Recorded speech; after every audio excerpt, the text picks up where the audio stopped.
அண்மைச் செய்தி. ஆந்திர மாநில முன்னாள் முதல்வர் ஜெகன்மோகன் ரெட்டியின் ஹைதராபாத் வீட்டில் முன்புறம் இடிக்கப்பட்டிருக்கக்கூடிய அந்த காட்சிகளை பார்த்தோம். இது பற்றி மேலும் விவரங்களை செய்தியாளர் சரவணன் விவரிக்கலாம். வணக்கம் சரவணன். முன்னாள் முதல்வர் ஜெகன்மோகன் ரெட்டியின் வீடு ஆனது தற்போது முன்புறம் இருக்கக்கூடிய பகுதி இடிக்கப்பட்டு வருகிறது. இதற்கு முக்கிய காரணம் என்ன? அதாவது ஆந்திராவுடைய முன்னாள் முதல்வர் ஜெகன்மோகன் ரெட்டிக்கு சொந்தமாக ஹைதராபாத் நகரில் உள்ள லோட்டஸ் சர்க்கிள் அருகில் ஒரு பழமை வீடு ஒன்று உள்ளது.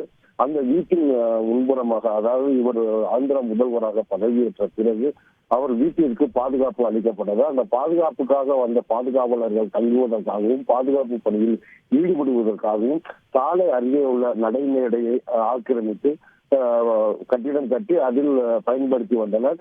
இந்நிலையில் ஹைதராபாத் நகரில் பல்வேறு புகார்கள் இவர்கள் மீது, இந்த நடைபாதை மீது மாநகராட்சி புகார் அளித்த வண்ணம் உள்ள நிலையில் தற்போது மாநகராட்சி ஹைதராபாத் மாநகராட்சி உடனடியாக நடவடிக்கை எடுக்கப்பட்டு அந்த சாலை ஓரத்தில் உள்ள, அதாவது நடைமேடையில் கட்டப்பட்ட கட்டிடத்தை இடிக்கப்பட்டுள்ளது. இதனால் அந்த பகுதியில் பெரும் பரபரப்பாக காணப்பட்டு வருகிறது.